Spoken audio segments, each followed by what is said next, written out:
Hey you guys, welcome back to my channel. If you're new here, hi, I'm Kat, and today I'm going to talk about something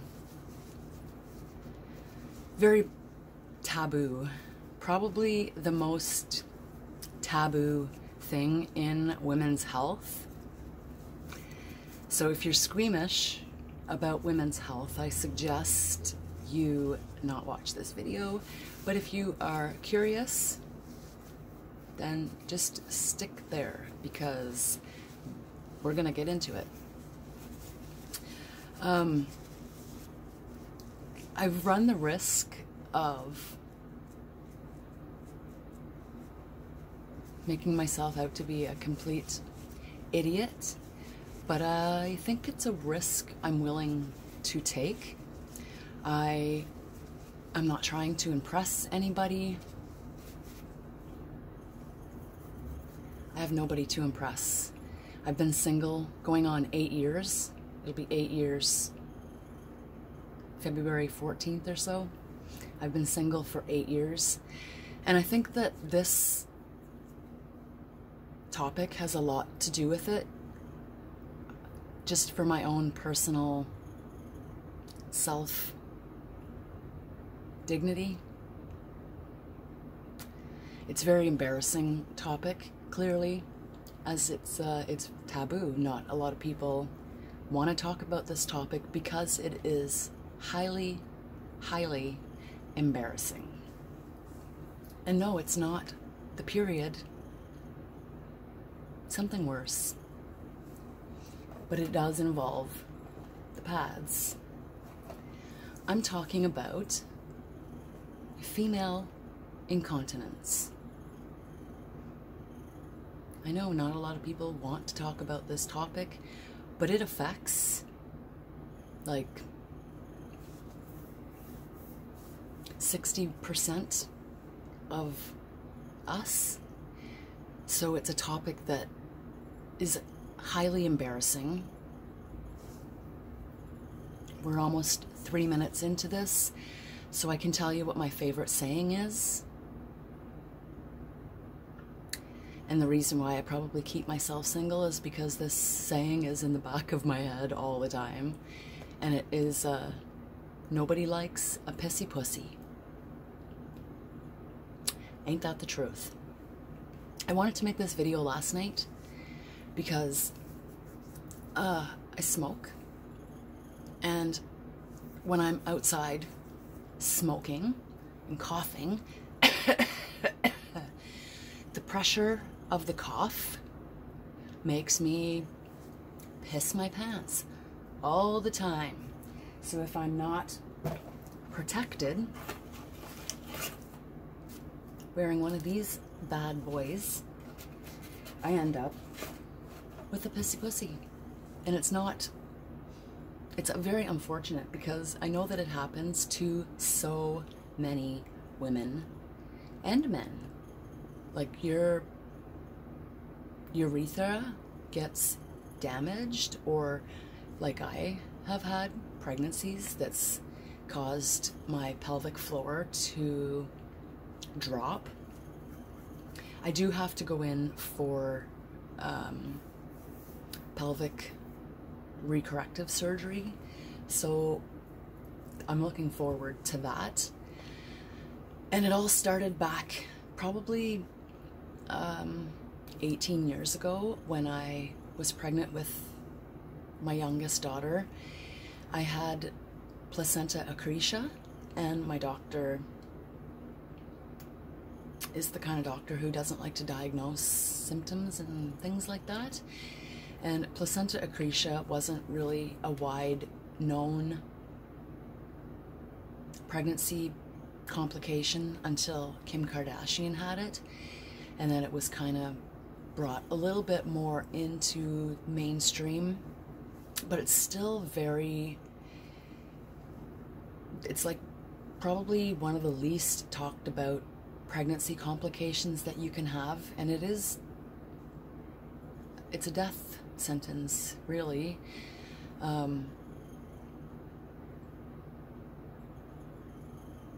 was hemorrhaging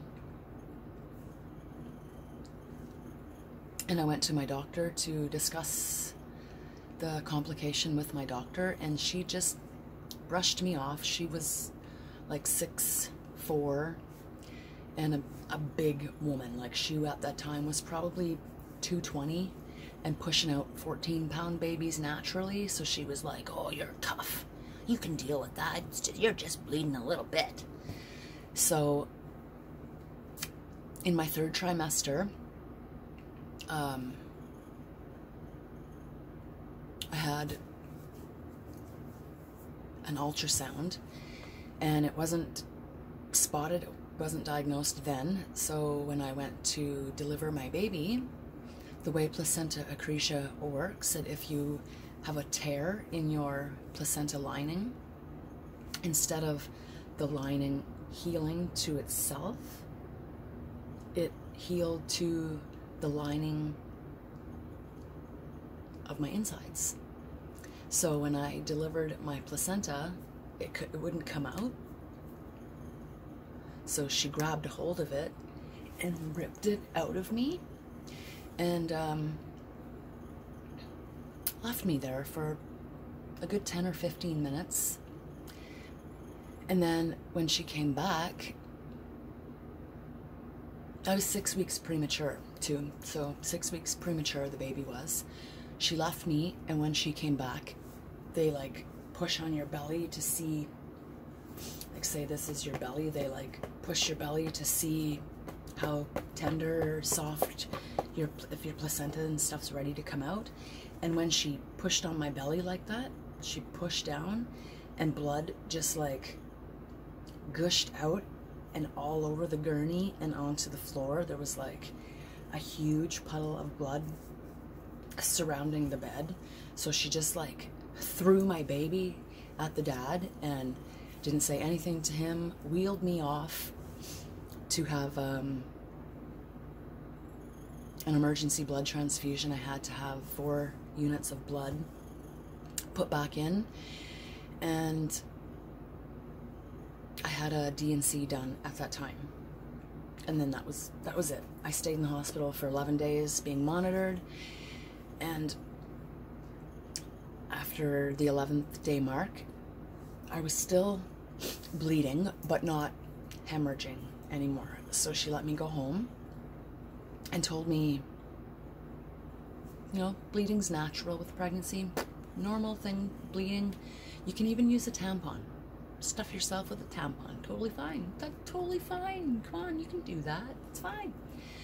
So I trusted my doctor. I believed. I didn't use the tampon because I knew that that was like a complete farce. Like, I don't want bacterial infections and all the other things that you can get from plugging yourself with a tampon immediately after having a baby. So 4 months, 6 months go by, and I'm still bleeding. So I went to her, and unfortunately, at that time, I was pregnant again. You know, men, you know, they can't stay away from you. And no, that's not true. But it is true, you know, the men can't stay away.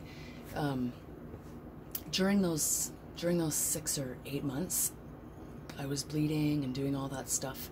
So I was having continuous D&Cs done. A D&C, if you don't know, is when they dilate and go in with a cleaning instrument, which is usually like a spatula, a medical grade spatula, and they scrape the walls of your uterus to get the placenta out that's been left behind. I had to have 11 of those. 7. I was in the hospital for 11 days. No, 9 D&Cs I had done. I got those mixed up. 9 days, 11 D&Cs, 11 days, 9 D&Cs. I had a lot of them, trying to get the remainder of my placenta out.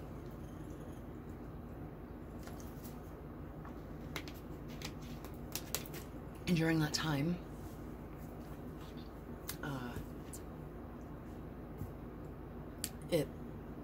ruined the chances of me being able to carry again to full term. Usually somebody that develops placenta accretia can't carry a baby to full term anymore. That is why Kim K has to have surrogates, because she can't carry a baby to full term. So otherwise, like, it would cost you your life. You can either carry a baby to full term and lose your life, or you can not get pregnant and have a surrogate. It's, you know. So in those times of having D&Cs, and I think about a year went by, because I was 26 when I had Lavender, and I had my full hysterectomy at 27. I was 27 years old. I went in to see a gynecologist, finally, and he said that I was pregnant at the time, and that I would have to terminate the pregnancy and have a full hysterectomy done. I was 27. Didn't know if I wanted to have more children. Didn't, like, that was decided for me, that you're just done now. You're done having kids, Kathy. I do get a little choked up about that, because my doctor essentially made that choice for me. So I had the hysterectomy done, full hysterectomy. They went in vaginally, so I don't have any, like, I have no stretch marks or scars or anything like that. You would never even know I had 2 children. That tattoo I had done when I was 16, and it stretched to be like this friggin' big with my pregnancy. It just kept stretching, and then it just went right back to normal. I'm blessed like that, for sure. So with all of that damage and stuff going on, after I had my hysterectomy, I should have had a belt put in, or a piece of pig skin, or a screen, or something, because after you have a hysterectomy, everything sort of falls down. So your intestines, your stomach, your bladder, everything like that drops. And that's what's going on right now. It's very embarrassing that you can randomly just go to clear your throat and have an accident. I don't tend to wear panties very often, so I do tend to have accidents quite often. And you know, I understand that this is a highly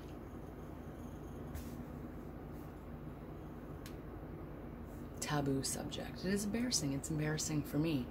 But I know, like everything else, I am not alone out there. And I feel that if we stop making these kind of topics so taboo, that we can grow. It's kind of like a fart or a queef, or, you know, those things that is highly embarrassing and taboo to talk about. But it's human nature. We do these things. Sometimes we don't have control over the way our bodies age, the way gravity takes control of it. My neck is a perfect freaking example for that. I keep losing weight. I don't know why, and my skin on my neck just, it's embarrassing. So I really can't be any more embarrassed by my life than I am already. So why the hell not? I've been told so many things before about myself because people know me better than I know me, right? You know, you're useless. You're not worth anything. I have had a lot of medical things happen to me, and this box right here, Specialty Solutions, it's a patient medication package. This box tells me that I'm not worthless, that I do have worth, and I care to people, and every time I feel like that, I take this box out and I remind myself that I'm something. Inside here is a box of 3 bottles of medication. They're empty. I'm not going to tell you what's inside of them, but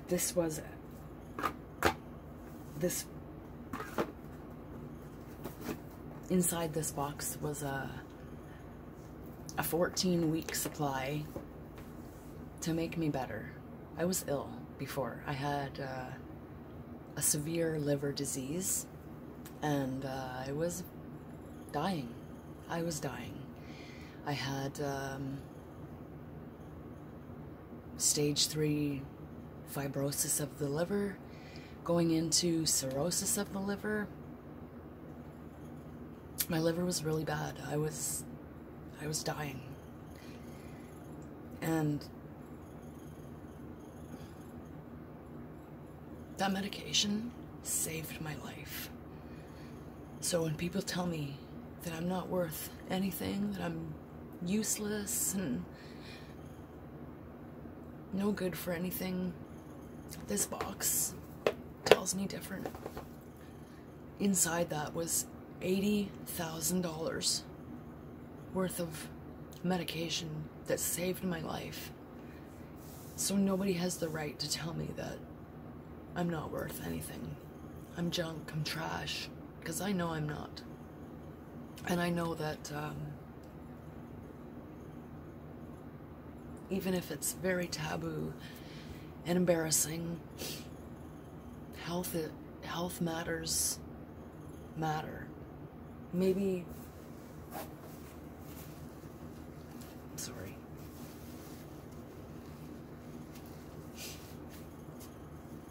Maybe not that current situation, but I know that there's people out there who feel completely worthless over a simple incontinence. It's not the end of the world.